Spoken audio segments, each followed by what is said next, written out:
Welcome, everyone, to another Ram Dass Fellowship live stream.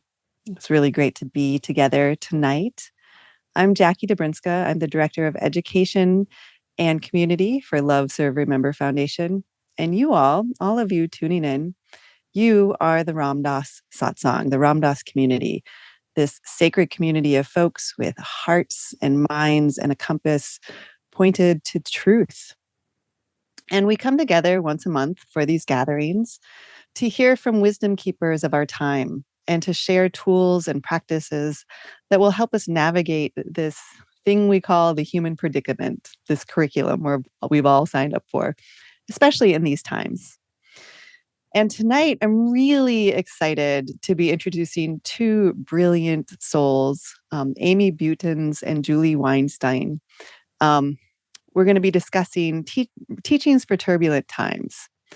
And I have the incredible pleasure of working with these two women on a weekly basis as we co-create the Ram Dass Women's Satsang. We've been doing it for over 2 years now. And they've been dedicated students of Ram Dass for over 20 years. And I love our conversations. They're the highlight of my week because it's this like co-created Dharma talk filled with incredible wisdom and inspiration and authenticity. And so we all get to tap into that a little bit tonight. So to tell you a little bit about them, Amy, she's this brilliant artist and illustrator and art educator. And she's also a certified integrative thanatologist and death educator, where she performs final rites of passage and serves as a leader in her Jewish burial society. Julie is an inspiration as well. Her professional career is devoted to advancing environmental and social justice, and she does it with this open and vulnerable heart and dedicated spirit.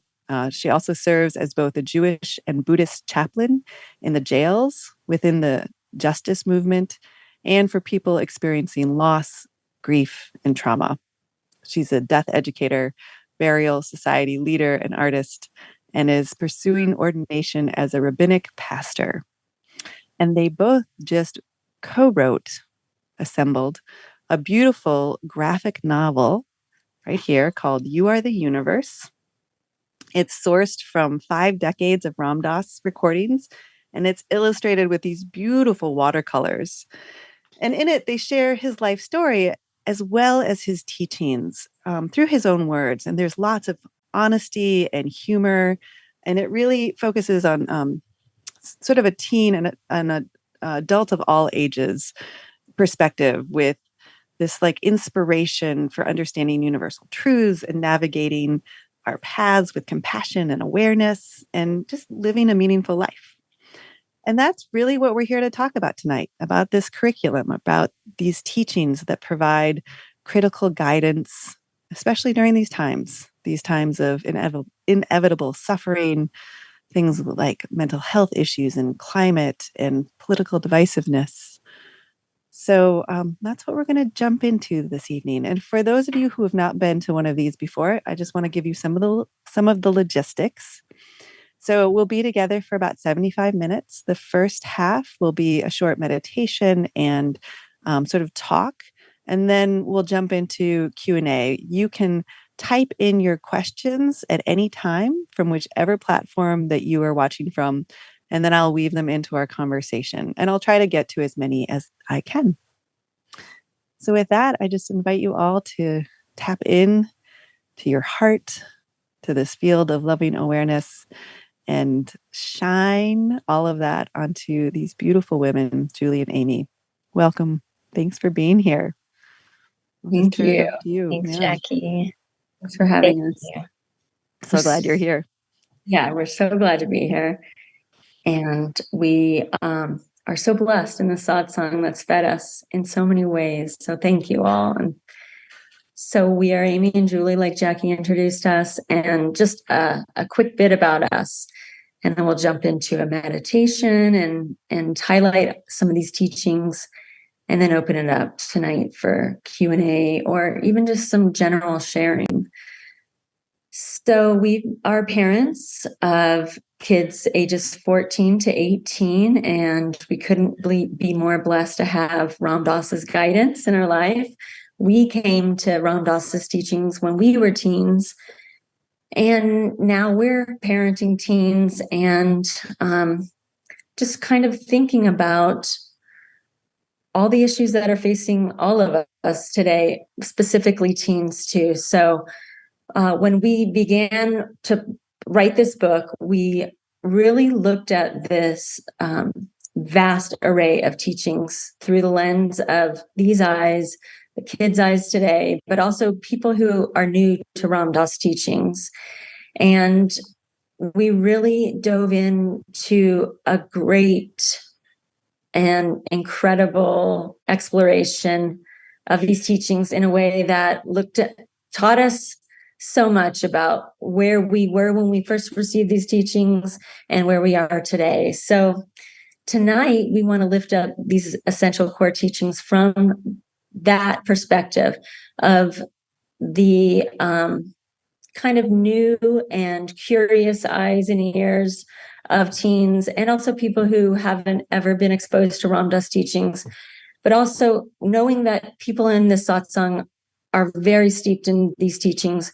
We want to highlight and ask our audience to join us in an exploration through really beginner's mind tonight as a way to navigate these tumultuous times. So, Julie, you want to lead us in a meditation?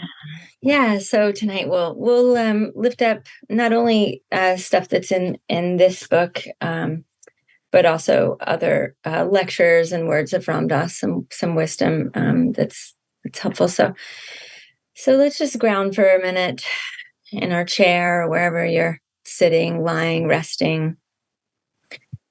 And I'll just read a little bit of Ram Dass's words as he drops into meditation.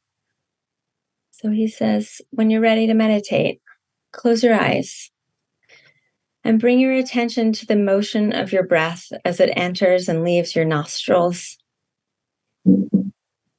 Keep your focus at the nostrils, noting the full passage of each in-breath and out-breath from beginning to end. Now don't follow the breath into your lungs or out into the air. Just watch its flow in and out of the nostrils. If you can, notice the subtle sensations of the breath as it comes and goes. Be aware of each inhalation and each exhalation as it passes by the nostrils, just as the doorman watches each person who comes and goes through a door. And attend to the feeling of the breath. Don't try to imagine it or visualize it. Just note the sensation of the breath, just as it is, exactly as you feel it.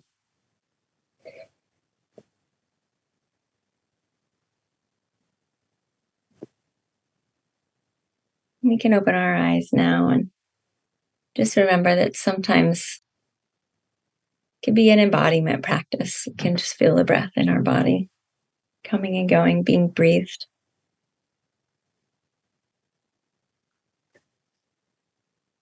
All right, so from a calmer space, let's bear witness.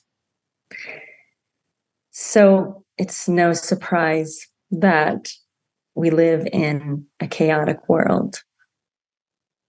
So a beautiful talk, you can all find this on YouTube. It's called In the Face of Chaos. Ram Dass gave a lecture in 1994.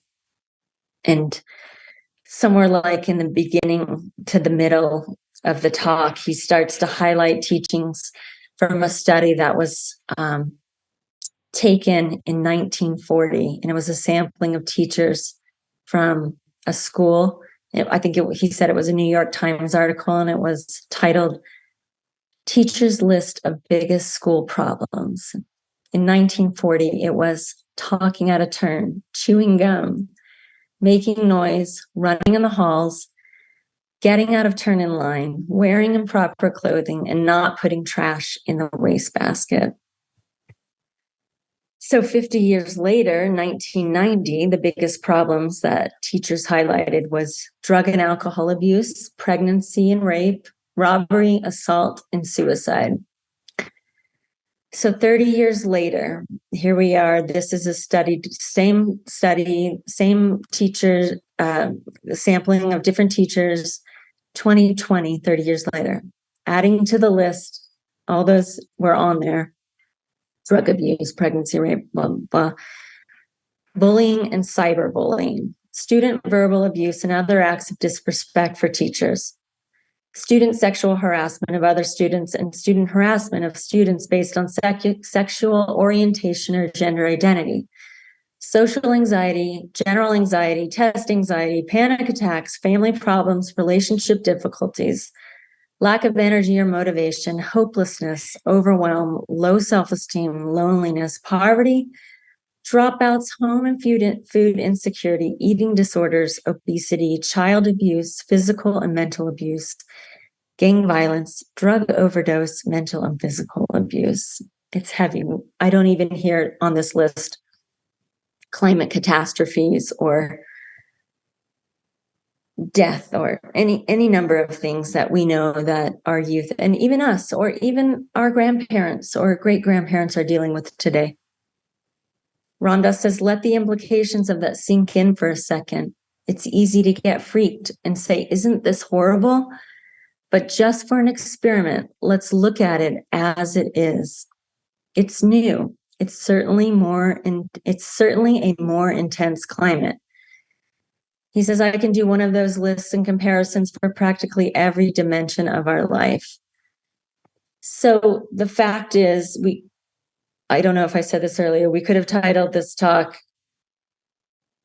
Living in Balance, or Keeping Your Eyes Open in Hell, or Keeping Your Heart Open in Hell, like Ram Dass talks about. But at the same time, there's this negative news. Let's also keep in mind, this is an incredible time of blessings.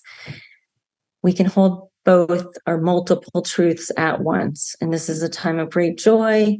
There's advances in science and technology, public and global health. There's so many things that we could count our blessings for. And I think Ram Dass would encourage us all to spend time to think about balancing both with a neutral perspective and just seeing it as it is, just the way it is.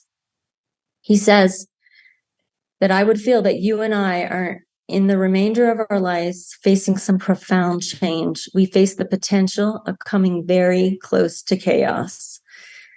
So knowing this, knowing that we're facing chaos, knowing that we're living in tumultuous times, at the same time we are balancing great joy and blessings, what happens when our stability is threatened? What can we do to operate from an open heart and not our minds and the limitations of our minds? What can we do to embrace this change and not see it as a threat?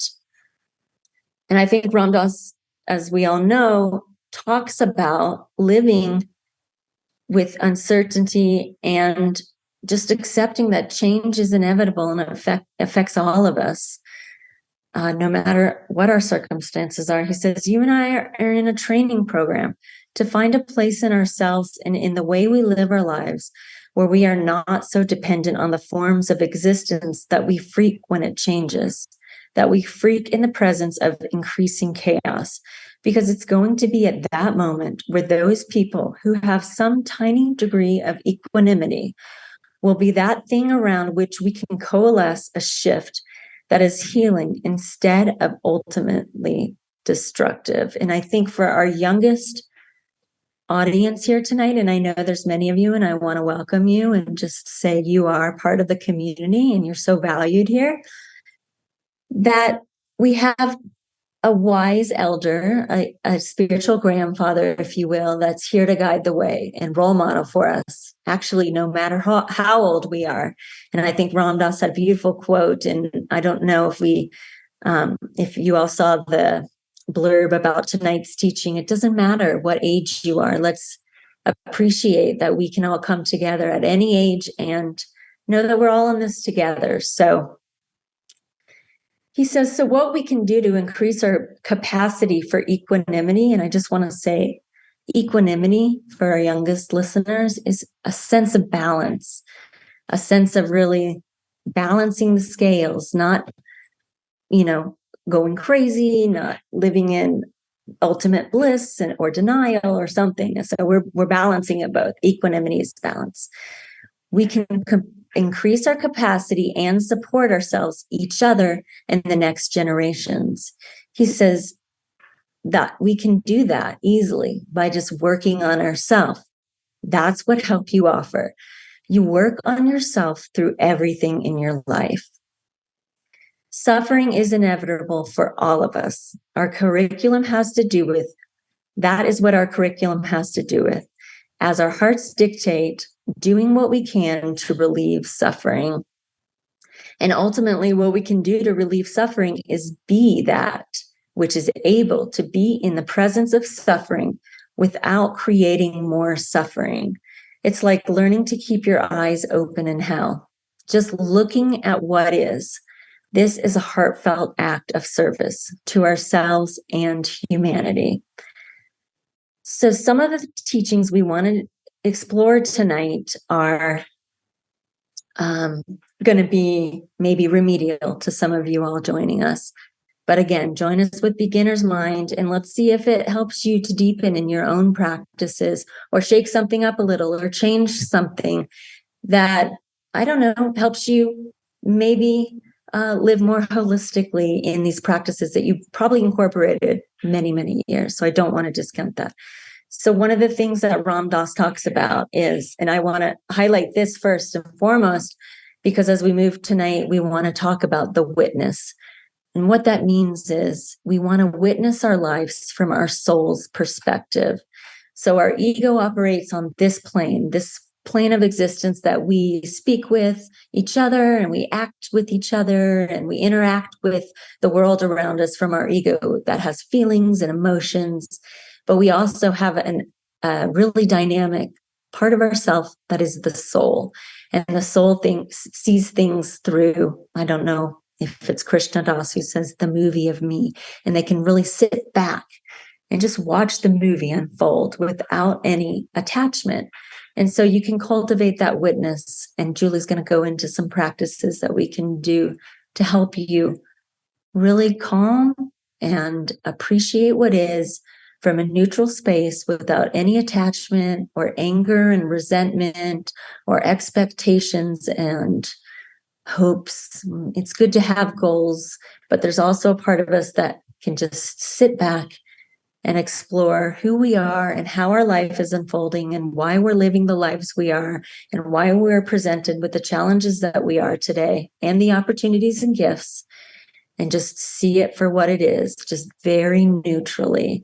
And so as we explore the rest of this tonight, we're going to talk about those. And one of the ways we can really tap into this soul's perspective is by spiritualizing our life. And what does that mean to have a spiritual life? He says you can take the stuff of your daily life and offer it up. You begin to consecrate your life. Instead of God being some kind of abstraction that you deal with on Sundays, or that was connected with your parents, or that is something nice, you begin to recognize this as your true identity. This is you. You are this spiritual being, this higher power. It's in all of us. He says, all that you do to maintain your life, your everyday work and play, all your attempts to earn a living should be done with sincerity, love, and devotion from a firm conviction that true living means virtually perfecting one spiritual existence in tune with the universe. So how do you live a life that you offer up your life to God or a higher power? And I think Ram Dass is the perfect example. He shares teachings on things that he's done in his life for anything that feels meaningful. So maybe you sit down to a meal. We're so blessed to have a meal in front of us. Instead of just diving into your dinner, he talks about blessing your food. This is a beautiful practice. blessing your food, acknowledging who grew your food, the digestive process that you have been gifted with. These are things like that. So just the mundane things that you can do. Ram Dass talks about a concept called Guru Kripa.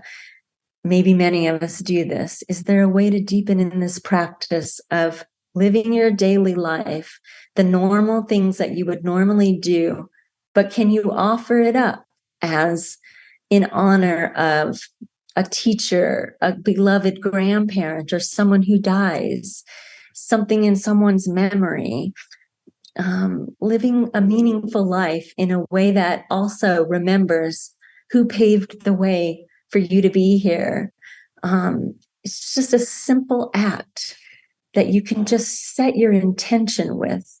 So whether you're new to that practice or you've been doing this for a long time, maybe we can incorporate more of that element. These little things can help us navigate this uncertainty and this horrible heartbreak, but also these beautiful blessings. Another thing Ram Dass teaches us about is creating a sacred space.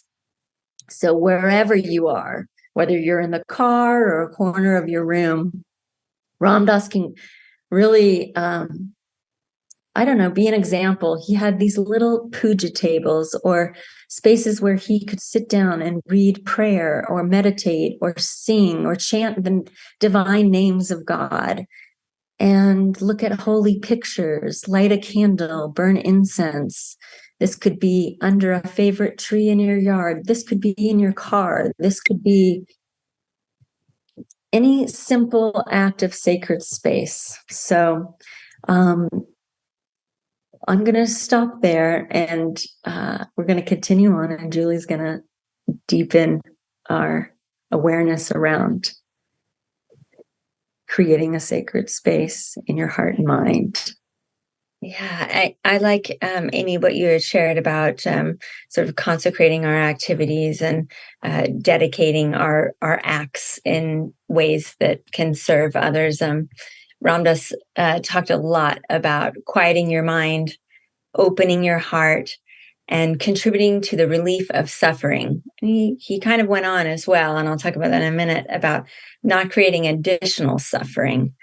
And I think one of the ways to quiet our mind, to open our heart and not contribute to additional suffering and to work for the relief of suffering, is through meditation. It's an opportunity for us to explore this, sort of eternal question that we're all asking, no matter what age we're at: who am I really? And Ram Dass says meditation is really about getting free. He says the game isn't to be a good meditator, it's to end up free.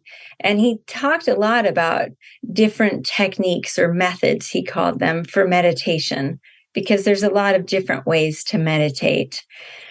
But the goal of meditation, no matter what the task is to really let go of our thoughts. And that gives us a sense of spaciousness, of some silence, some equanimity, like Amy was talking about, and creating this sort of balance to get out of the dramas of our life and give us the ability, or at least to practice the ability, to observe. It's not always easy. It doesn't matter how long we've been meditating for, whether we're new to meditation, whether we've been doing it for 50 years.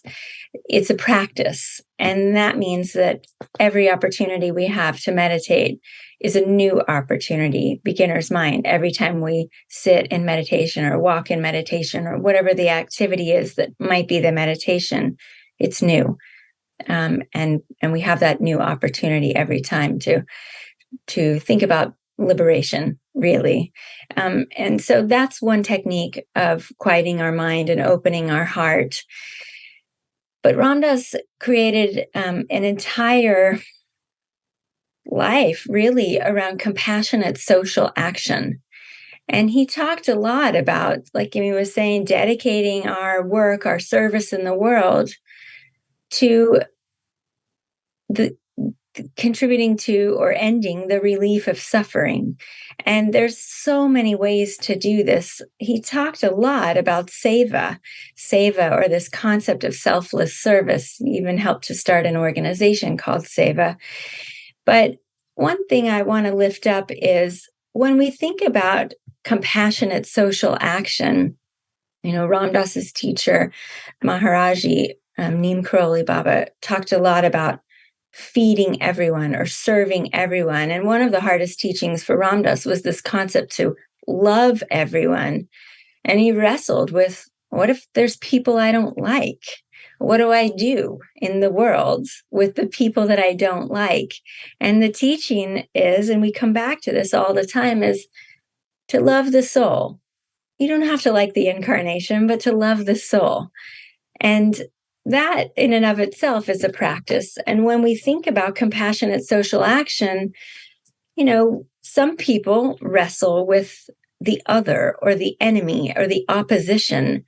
It's kind of fortuitous. We're in the United States, and I know there are elections going on everywhere in the world. But when Ram Dass talked about loving everyone, he said you can reject the action, but not the person. And at one point, he even put people that he really wrestled with, or maybe even didn't like, on his altar, his puja table, to meditate on who that person is and what they represent, or what maybe he identifies with them as. And there are ways and practices to work with that, the person that you don't like or the institution that you are opposing. But compassionate social action is doing the work of service in the world from a place of love, from a place of loving kindness or loving awareness. And it's really coming from a place of truth. He says this example is, it's liberating to resist another person politically, for example, yet see them as another soul. He says, like particular politicians are full of shoddy, manipulative deceit. It happens. But I also know that they're fellow souls, just like I am, and that they can grow just like we all can grow. And so he talks about keeping his mind and heart soft and open, and we can do that through meditation. We're on the eve of a pretty historic midterm election. And Ram Dass talked a lot about not only compassionate social action from a justice-centered space, but he also talked about voting, for example. And I'll just read to you a little bit from his words. Some of you may have heard this, some of you might not have. He was talking about what trips us up in our compassionate social action. Sometimes it might be that we don't like the person. Sometimes it might be we don't want to do the action. And so he says there are other mindsets that prevent us from taking action. For example, you're a part of a government, whether you like it or not, and not voting is voting. If you're saying, I'm not having anything to do with politics because it's too dirty and because I don't approve of it, then forget it. You're abdicating or rejecting your responsibility to society. It's as simple as that. I think we're at an interesting moment within the shift of collective consciousness. Interesting that he said this many years ago, because I think we would say this now. Some people talk about the Kali Yuga or this time of great tumult or potential for transition, shift. But anyways, he says specifically around the way in which we're integrating the changes in power structures. How is the shift in collective consciousness going to evolve? And what part do you play? And I think we're all asking ourselves that right now. What part do I play in this? He says part of the curriculum of life is looking at the systems that you're a part of and being able to say, that system needs work. It's important to be able to shift your game so that you're not simply pushing the system away and saying, I don't think about that stuff because it's too complicated. Let somebody else worry about it. Honestly, he says, your inaction may be standing in the way of everybody's survival. Since we must act, we must do the best we can to act consciously and compassionately. But in addition, we can make every action an exercise designed to help us become free. So maybe that's a good place to close on that. But this concept of personal and collective liberation, we're all connected in ways, whether we like it or not. And I think through Ram Dass's modeling of compassionate social action, he's saying there are ways we can drop in to be very helpful right now.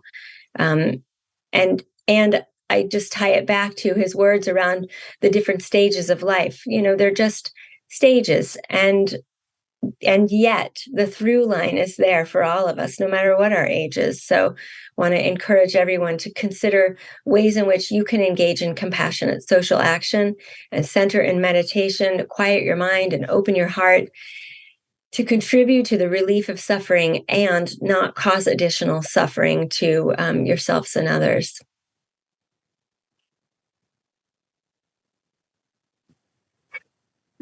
So with that, maybe if this is the appropriate time, Jackie, we can Sure. kind of open it up. And Yeah. So I'll just remind people, or for those who are tuning in, that you can ask questions at any time. All you need to do is type it into the chat. And then Gina is on the back end and she feeds them to me. And then I'll ask them for you. So please send any questions that are coming up into the chat. So, one of the things, Julie, when you were talking about voting and acting and what's ours to do, it reminds me actually of this Thich Nhat Hanh quote, where he's talking with someone at Plum Village who works in a nuclear, like in nuclear power in some way. And the guy's like having some like crisis of conscious, like, oh, is this really what I'm supposed to be doing in the world? Like, and Thich Nhat Hanh responds to him and says, you're here, which means that you have some level of consciousness. And so, yeah, you need to stay in that position because we need people with consciousness in positions like that. Whoops, I can't hear you. You're muted. Yeah, I think about that too. Ram Dass tells a great story about how, he was working with people in politics, speech writers and stuff, and he basically was saying, like, who is in the White House providing spiritual counsel? But he also worked with people in venture capitalism to sort of add that layer of consciousness as well. Do what you do in the world, but do it consciously. Yeah, we don't all have to jump out of it. Yeah, really quick, because he also says at this, in this conversation, we're talking about, well, what can we do? What is my path? And I think it's important, our dharma, the way, the path, let's just define that really quick. Dharma, he says appropriate action is the right way of living. But understand that what you hear at one moment may be different than what you hear at another moment later in life. It's constantly changing. And from a meditative space, you will hear the way your dharma is evolving. So let's really embrace, as we grow and change and evolve, so does our path, and so does our ability to affect change and the way we operate in the world. I think that. Yeah, I remember Ram Dass was talking to someone in a Q&A, and they were asking about their job, and basically he was like, you don't have to quit your job. You don't need to drop out of society. You can go live in a cave and be a sadhu and meditate all day and chant mantra if you'd like, but live fully in the role that you have right now. Change your job if you want to, study something different in school if you want to. But the point was for him was just be as conscious as you can in whatever you're doing right now. Do you work in sales? You're feeding the hungry? It's all beautiful. It's all an opportunity. Yeah, it's all an opportunity for awakening, right? Mm-hmm. Yeah. And so this idea of dharma or duty or what's ours to do, earlier we were talking about teens and this like sense of overwhelm. And I think many of us can relate, and I think this is one of the reasons teens have a lot of anxiety, or all of us do, is this like sense of the weight of the world on our shoulders, like this, all of the intensity. And like in the face of that, what is ours to do? Do you have words of wisdom especially for teens or for parents of teens, of like navigating that question? Go ahead, Julie. Well, first, I want to acknowledge that it is a lot sometimes. And just a recognition that this is we're coming out of a global pandemic. Social media makes life really intense sometimes. We have been, at least most folks have been for the past 2 years plus, isolated. Ram Dass talked a lot about the difference between loneliness or just being alone. And sometimes I really love that movie of me. It helps to just pull the camera back a little bit. Mm. What are we noticing in our body? What are we noticing in our heart or mind? And just to sit with that and become familiar with the thoughts. But then also, like he talked about meditation, watch them leave or fizzle. Mm. I guess part of my advice too would be Ram Dass loved community. Mm. And there's something so special about satsang or spiritual friendship or spiritual community. We might, and he talked about this too, we might not like everyone in the satsang, but they're our buddies on the path. And he also says, like, you can't fall off the path. You might feel lost, but this is it. And so just to know and trust that you are headed in the right direction. You're here, breathing, headed in the right direction, and you're not alone. It sometimes can be a dark or lonely path at times, but he talked about creating opportunities for connection. And so I don't know, Amy, if you want to add to that, but I would just come back to his teaching about being here now, being fully present in the moment, as dark or as joyful and wonderful or horrible as it is. Center in the truth of right now and know that it's impermanent. It's changing all the time. With each new breath, it's changing. And sometimes it's hard and sometimes it's beautiful. And it's not binary either. There is no binary. It's all here. Mm-hmm. Love that. Thank you, Amy. I just think you both touched on it beautifully, and it's just learning how we don't get caught in the drama. We don't. And he said it so beautifully one time. It's learning how to extricate yourself from the drama. So you can be present and you can act to relieve suffering and you can do all this. And you can also be in the moment by pulling back, removing yourself from the drama, removing yourself from the moments that create such tremendous suffering, so you can really tap into that neutral witness like we talked about earlier. And I think just learning to befriend that aspect of yourself, and you can do that in a number of ways: exploring teachings, listening to meditations, satsang. He says it takes courage to show up. It takes so much courage to show up when you've been isolated, or when you're suffering, or when you're scared, or when you're hurting, you have a broken heart, somebody died, or you're dying, or whatever the case may be. And it's learning to see yourself neutrally without labeling yourself. You aren't a person. You aren't an ill person. You're a person with illness. You aren't a lonely person. You're a person with loneliness. Learning to separate the neuroses or the pathology from the personality and the person is a really good tool to have in your toolbox. And showing up in community who is also trying to do the same thing is an important teaching, I think, for parents, who are watching their children suffer, or, fielding the hurt of the day, or whatever it might be. These are teachings that we can not only model for our children, but invite them in, teach them as you would want to be taught as a child, and seeing them as a mature, adult, evolving partner in life. And I think that kind of approach where, it's all of us together is I would also just add to, Ram Dass talked about, and I think we can all relate, no matter what age we're at, judging himself for so many years because he was trying to fit into this expectation, be good, do good, be successful.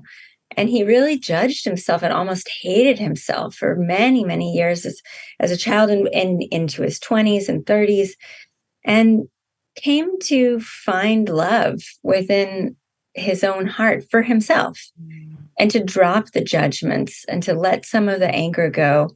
And I think some of us really struggle with loving ourselves or accepting ourselves because maybe we don't feel it from other people.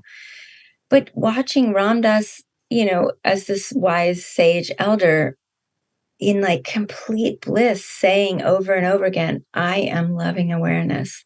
I am loving awareness. To know that it is possible to go from such self-loathing or self-hatred to complete bliss and believing that he is pure loving awareness, and also wanting that for us too. I think it gives a lot of us hope when we're struggling with our own identity or wrestling with our own sexuality and acceptance from our family, or wrestling with our own, shortcomings. And I put that in quotes because what is a shortcoming? And so, just holding a little bit of tenderness. He talked a lot about that too. In his 20s, he tried to, and into his 30s, he tried to do a lot of work around accepting himself just as he is. And he got to a place where he was like, this is me, take it or leave it. This is me. And whether or not he believed it at first, and then he started to believe it as well. So I don't know. I mean, it gives me hope too, just knowing what that was like as a teenager and in our early 20s. Especially for people that are still navigating the identity question in a place that might not be so hospitable to the identity you think you want to own publicly. Yeah. I think that's all really, really helpful.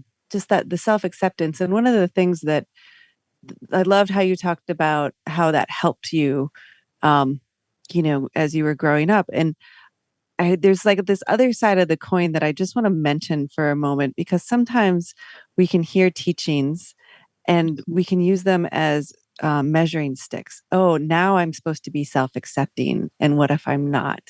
And just this reminder of, the mind is this really double-edged, it's brilliant. It has such beauty. It has flexibility. It has openness, and it has these habits that were survival habits, around these things that you were talking about, around like things are always going to be permanent, around this idea that I'm separate and I have to keep myself safe. And that those are just sort of defaults that we go into.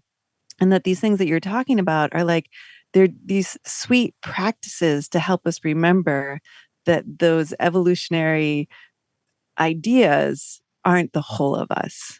Right. Mm-hmm. And so, when we start to feel overwhelmed because we feel separate, or we are alone, or we feel like it's always going to be like this, just the tiny, small things we can do to be helpful. Yeah, one of the things, I mean, I kind of have a little giggle about it too, because that is so serious, and it's so true how we say like, oh, we should on ourselves, right?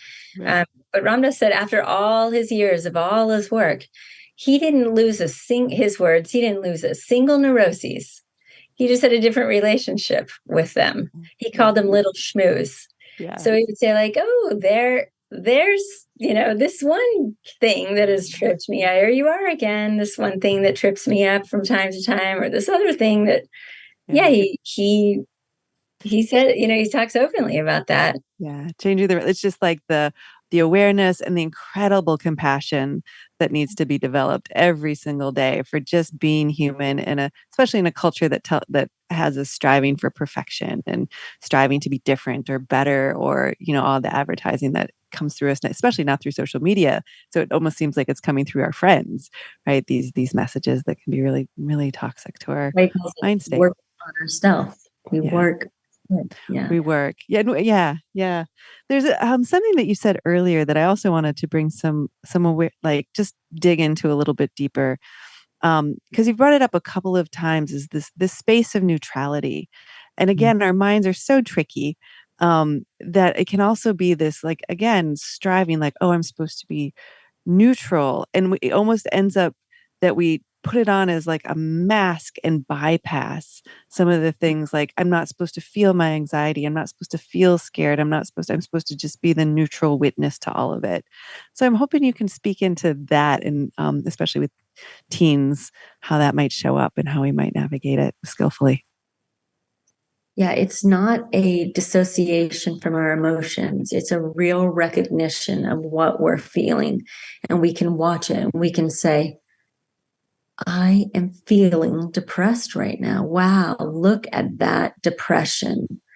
I am really sad, or I'm really scared, or I'm really, whatever you might be feeling and noticing, and acknowledging that and accepting it, and like Julie was saying, invite that in, feel what that feels like. He's saying notice that, but not to get caught up in that, like, I'm a depressed person and amp it up, I'm always going to be depressed, or whatever you do in your head. And it's just really, and I think what he's saying when he says quiet the mind so we can open the heart, sometimes we don't have to give voice to that. We can sit there and say that. I'm not suggesting to, ignore that and not give voice to that, especially if you are feeling suicidal or just totally despondent and depressed. And that's not it at all. But, just to sit in a quiet moment with yourself and just notice it. And then to see that we are all human. We all experience that. It is totally normal and natural.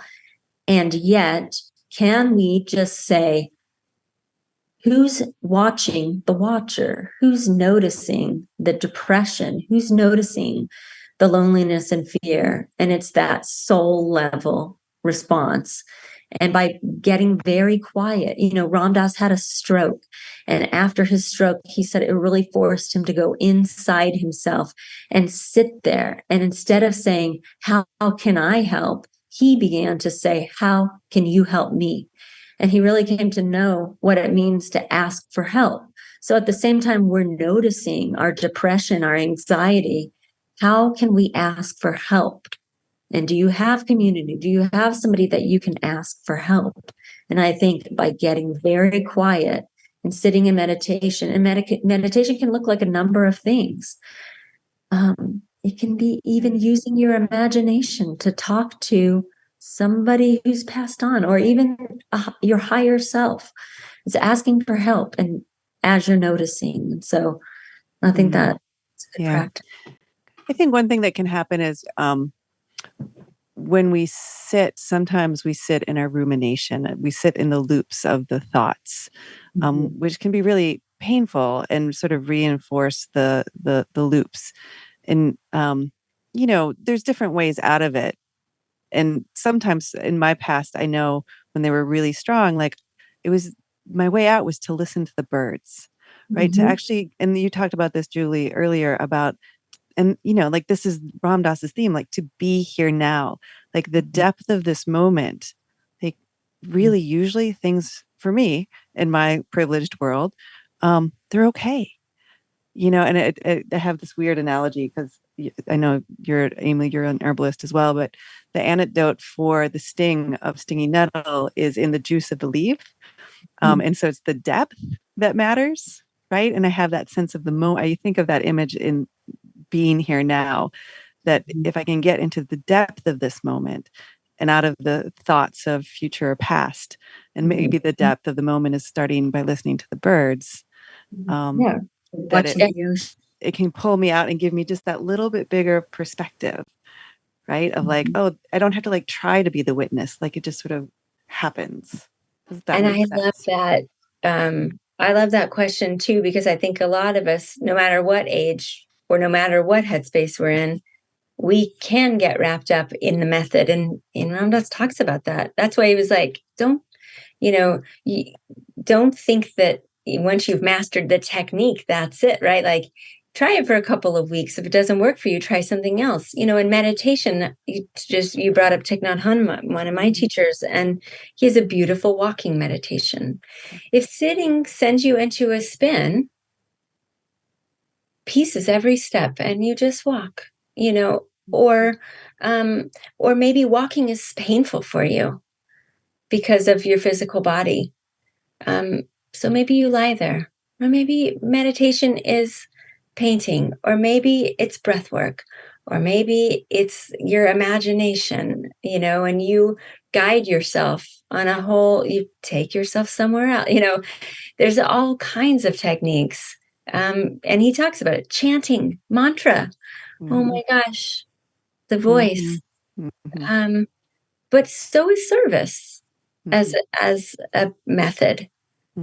Making peanut butter and jelly sandwiches, for hundreds of people and passing those out. Whatever it is, they're connecting in nature, doing pottery. So many. Yeah. And I think that service piece, again, like this idea of having to, right? And I love the idea of the peanut butter and jelly sandwich. Like, it can be small acts. There's, I don't know where it comes from now at this point. I've used it so many times, but this idea that we're all just one of the arms of the goddess of compassion who has 10,000 arms, right? Infinite arms. Yeah. And we don't have to be all 10,000 of them. We just have to do the one thing in front of us. And I know that's a big part of your lives. I've learned a lot from both of you around service. And another one of the quotes that I really like that I think that I originally heard you speak, it was a Ram Dass quote about we work to relieve suffering without attachment to whether suffering ends. Work full time. Yeah. Work full time to end suffering, having no attachment to whether suffering ends. Yeah. How does that come through in your lives? And how does that come through with your teens? Yeah, Amy, you want to start us off? Well, I also just want to acknowledge sometimes working to relieve suffering is just getting out of bed. Like, I think I joked about that in the beginning of our talk, but literally it can look like putting one foot in front of the other, getting out of bed, smiling at yourself in the mirror, these little acts of compassion. When we think about teens navigating, or really any interaction with it at any age, but especially our teens. And I also want to say, Maharaji had this teaching, sub ek, all one. We are all one. These are our teens. These are our grandparents. We are all one family. I just want to say that as we're thinking about next generations. But, working to relieve suffering is something we can teach our teens in the way they interact, even in cyberspace. That is such a new plane of awareness. And I was just thinking about that the other day, because compassionate acts of social justice, social kindness, it can happen in this realm of existence. We're using Ram Dass terminology. That's so new to so many of us. Like, how do we even navigate a space that is so different dimensional than here and now? And I think this issue of cyberbullying and shaming publicly in that realm too is something that really faces our teens. So even just the small acts of kindness and mindfulness in that space, and instilling a real value around kindness in any realm here and now, is something that we can really talk to our kids about, and that they can relate. And it's just a different space for all of us, I think. I mean, I'm speaking for myself, but so I think that's really important, is instilling this value that no matter what you're doing, can be, even if it's just a micro act of kindness or service, it's so valuable. So I want to add that. And what do you want to add? Yeah, I mean, all of that is enough. Anything is enough. I think Amy and I started working in the world of death and dying in our 20s. I think maybe I was 19 or 20. I don't really remember at this point, but you know, for us, I think when we experience that that level of impermanence or that level of finality, it's pretty easy to witness everything as like this mystical, amazing experience of being alive. It doesn't happen all the time, but that's not something. And Ron has talked a lot about that too, because of his work with death and dying. To see this like preciousness of this, so impermanent, fleeting moments of life. But the compassionate social action piece, how does it manifest in our life? I mean, I think it's more about, just what Amy was saying, being of service. And I want to try to stay away from the binary of big and small acts, but we do that. And I guess mean like quick and simple, leaving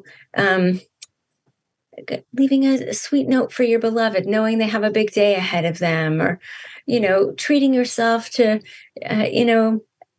a nice bath, or whatever, something that brings you great joy or pleasure. It could be towards yourself, but the social action, the piece of, this like helping to repair the world, our fingerprint on, I love that, being a hand of the divine, or even just to be a finger of one of the hands. Oh, that would be amazing.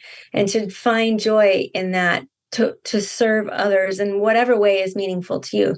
We're each blessed, I think, with many gifts. And Ramdas talked a lot about find the thing that brings you joy and be of service in that way. And know it's going to change. What's that? And know it's going to change. Yeah. At a different time in your life. Or maybe it won't or something. But I think it's important to instill this value of being of service. Go ahead. Yeah. And I think, when you look at Ram Dass's life, you see that his focus of where he put his energy to serve changed at various times in his life. But it was always there, Right. So one of the things you both brought up, and I'm wondering if we can dive a little deeper into it, is keeping an open heart. There's a lot of pain in this world. There's a lot of pain in ourselves. And we have these like protectors that come up. And I'm curious, especially looking at what teens are facing, if you could talk more about techniques or just more about opening your heart in this realm, in this world. How do we do so skillfully? How do we do so authentically? It's a tricky thing, because when you're learning how to open your heart, I think you can confuse that with be boundaryless or get walked all over or enable drama, or I don't know, So it's a big concept to kind of wrap your head around at first. How do you keep your heart open to destruction and devastation and the people that are causing it? And I think when we look to Ram Dass, he would say, for the people that we're struggling with, put them on your puja table, put a picture on them, whether you create an altar in your mind or a physical altar, we don't have to love the role that these people are playing. We have to know that we are all fellow souls, and souls operate on a totally different plane than the person doing the destructive act or the creating the drama or gossiping or whatever the teen drama of the fleeting moment is. But it is super painful. We just went to a funeral for a young boy who committed suicide. No one knew that he was suffering that bad. So when you're suffering that hard and lost in despair, how do you keep your heart open? What does it even mean to have an open heart? And I think that the Ram Dass teaching of quieting the mind, it sounds so simple and just so ridiculous in a way. Quiet your mind. How do you quiet your mind when you're on social media and everyone knows where you're at every moment, or you're getting texts, or maybe you're not getting texts and no one's reaching out for you. And how do you keep your heart open to people who aren't calling you or aren't showing that they care about you? It's such a tricky thing. And I think if you operate from the place of privilege that many of us have, to be a guide, to be an example, embody the teachings that we've been blessed with, to be a role model for those that are struggling, or even increasing our capacity for empathy and intuition as well. I want to suggest that too. Sitting with people who are struggling, meditating with people, just saying, I hear you, I see you, and do you want to meditate together? I know Julie's work in the jail. I love that. She just goes in and listens to the suffering and then says, can we meditate together? And that really shifts the energy. I know kids could really appreciate even just someone showing up. So it's a big concept, but I think integrating the challenging people into our lives in a way that we can kind of see that visually, and whether that's in our head or physically there, and then incorporating practices where we can increase empathy and intuition in our life in a way that I don't know, just helps us understand that we're all hurting, whether it shows or it doesn't, and quieting our mind. I know it sounds cliche, but just working on meditation. And I want to read something too in one of my favorite Ram Dass books. I've kept it next to my desk for maybe 20 years. It's a Ram Dass book, How Can I Help? And to your question about opening our hearts, and I so appreciate, Amy, what you said about boundaries, because that is a very different story. That's not what that means. And I'm glad that you pointed that out. But Ram Dass on page 208, it's all, you should see my book. It's all marked up. He says,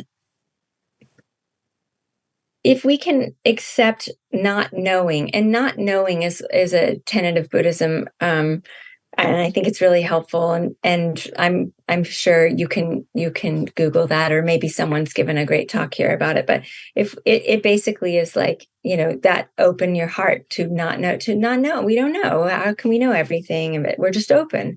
But if we can accept not knowing, we'll be less likely to get caught in models or theories, or attached to seeing things work out the way we'd like. And then he goes on later to say, our willingness to accept the unknown gives us courage. And sometimes the opening your heart means just sitting with not knowing. I'm not sure why this is happening, or I'm not sure why that happened. I don't know what will happen, that sort of like clinging to the hope for the future. It's good to have, and it's fine to have a hope for the future, for things to, get better, or to change. But sitting with that willingness to accept the unknown gives us courage. If we accept that the ends of our actions often prove unknowable, we're also freer to be focused on the process of our work as it's happening. He's talking about social action, back to social action. You could really apply that to anything. You could apply it to navigating the family Thanksgiving dinner. You could apply it to, your math test on Tuesday, or your big presentation at work, or maybe a relationship that you're in that you think may or may not end. Accepting the not knowing, but also taking responsibility for your actions, your own part in it, being freer to focus on the process of our work as it's happening. What am I doing? How does it feel in my body? Is this correct? Going back to the intuition piece, being able to sit in discernment, watching things come up as in real time as it arises through the practice of meditation, whatever that means to you. And opening our heart to all the possibility and the full spectrum of, the joys and sufferings the holiness of humanity, opening our heart to the great unknown, to this great mystery, that not knowing, that spirit of not knowing, sort of like a surfer on the wave. Yeah. What's next? Is it going to wipe me out? Am I going to get back on my board? Am I going to cruise right into the shore? It could feel amazing. I could also get hit in the face by my board, Right. I mean, hopefully you have control of your own, body and your board and all of that, but not knowing. And I love that, the opening to the great mystery. I think that requires courage and trust in something, and that, I think, it requires a little bit of our ego surrender. Something you said, Amy, about wanting, like people not responding, really brought up the story of Ram Dass meeting Maharaji for me. And just, you hear this around this depth of being seen in all of our humanness, all of our beauty and flaws, and being loved, and I think there's something so, clearly there's something so powerful and deep around that, Ram Dass talked about it for the rest of his life. And other people who have that experience, they talk about how it transforms them. And what often happens then for the rest of us that haven't had that experience, we long and yearn for it. We want someone so deeply to see us and open that space of that loving heart, because it's like, oh, if I can be seen and loved, then I can also love, and I can pass that along. And so just getting out of that, this is just me and my thoughts in my head sharing them, but this idea that we don't necessarily need a guru, like we can give that to ourselves. And I think it's Trudy Goodman, or it might be Diana Poole Heller. They have these kind eye meditations where you surround yourself. Maybe it's Maharaji and Ram Dass, or maybe it's your cat, or maybe it's whales, like who knows, like whatever. And just looking at you with that same incredible love and acceptance, and practicing that, and not only seeing it, but letting it in. And I think that is one of the things that then allows us to soften the walls that we put up around our own hearts as well. I just want to, if I can, how are we doing on time, by the way? We're probably going to wrap it up in a minute. Okay, let me just share this one quick thing, and we can end it on loving awareness. But wait, we had a really big pool of readers, beta readers, when we wrote the book. We had a bunch of teens of various ages, and we were really surprised because this is a book about a man who meets his guru, like how far out is that for teens to read? And one of the most favorite, the favorite section of this book for the beta readers was when he met his guru. And so our question and response was like, well, why? Like, well, how did that speak to you? Tell us more about that. It was so incredible. This is their feedback. It was so incredible to know that somebody could feel so loved. Like, that is so amazing that love transferred from Ram Dass's retelling of it to these teens. And so I think that's exactly what you're saying. And if we're talking about opening our heart, maybe we've never felt that love, but I think Ram Dass was a big proponent of using the imagination, even though people thought it was silly. Like, what? You talk to your dead guru? That's all in your imagination. And I think every single one of us have the capacity to close our eyes or keep our eyes open, whatever, and tap into our imagination. Do you want to feel incredible love in this moment? Close your eyes. Imagine you're sitting in front of the most loving being who loves you so much. They know everything about you, every flaw in your life, everything about you, and they love you. And they recognize you as love. And Ram Dass said, you might feel so ridiculous meditating on I am loving awareness. I mean, this was his iconic teaching. I am loving awareness. Of course, he says you don't walk into the grocery store and say, "Hi, nice to meet you. I am loving awareness." But you identify as loving awareness. You are that loving awareness. And so let's say you're putting your kids to bed tonight, or you're a teen listening and you don't have parents, or you're 90 and you are isolated right now, and you want to feel incredible love. Close your eyes and say, "I am loving awareness," and know that you are love. I mean, it sounds ridiculous at first, but go there and do that and start to believe it, and then radiate that love outwards. And that, I think, is what Ram Dass is saying. We can open our hearts in this way by identifying that we are this love. This love exists in every single one of us, even the assholes in the world, even the challenging people, even the most hurt and heartbroken people who are acting out of reactivity and projection. They're actually loving aware. They are loving awareness. They're not tapped into it. And that, but we can, Their soul is loving awareness. Our soul is loving awareness. Yeah. That's what the soul And is. and the practice is to keep touching back to that, keep trying to remember that part of ourselves, to identify with that part of ourselves. So it sounds so easy. It does. And it's a constant lifetime practice. Constant, no matter what age we are. And I think with a beginner's mind, every day we can wake up and learn again how to radiate love. Mm-hmm. Without pressure and shoulds, but with just that real sweetness and gentleness. Yeah. Well, as always, it's such an incredible joy to sit and chat with you, and just the wisdom that is in both of you from all of your years of study and practice is such a gift to the world. And I know that we're going to do a closing prayer. And I'm really excited about that. And I want everyone to stick around for that. But I also wanted to just make a couple of announcents before we sign off.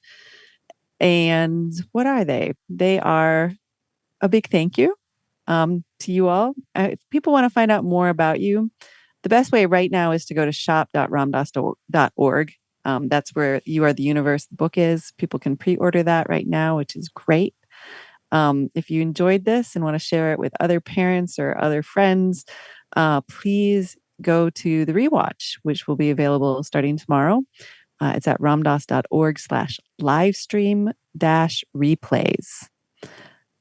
Also, we do all of these for free, but if you're able to contribute, it really helps us keep doing them. So you can text satsang, SATSANG, to 91999. There's also some links that are in the chat that Gina's been putting up. Big thank you to Gina and JR for making this happen on the back end. And also, if you want to deepen into Ram Dass community, you want to be connected, we have a general virtual satsang every other week. The next one's tomorrow at 3 p.m. Eastern Standard Time. What we do is we listen to the Here and Now podcast and then come and we discuss our inspirations and curiosities and learn from each other that way. So you can sign up for those or any of our affinity groups, including the Women's Satsang, or find your local satsang, your local community at ramdas.org/fellowship. If you didn't hear that, I sort of swallowed that last word. It's ramdas.org/fellowship. So I think that's all of it. Thank you all so much for being here. Thank you, Julie and Amy, for this incredible work and this incredible book. And yeah, just such a joy. So yeah, please take us out with your prayer. Okay, thank you. It was such a beautiful evening just to remind ourselves of this. So we just want to close with gratitude, really gratitude. This satsang has fed us in so many ways. So thank you all. And I just want to offer, may we be blessed with embodied equanimity and balance. May we experience awe and wonder. May we neutrally observe the horrible beauty and the blessings and the suffering and act without expectation or attachment. May we hear just what we need to help us navigate our lives with compassion and without fear. And may we operate from our soul and the loving awareness that we are. Thank you. Lots of love. Thank you all. Yeah. Namaste. Namaste. Ripple out to everyone.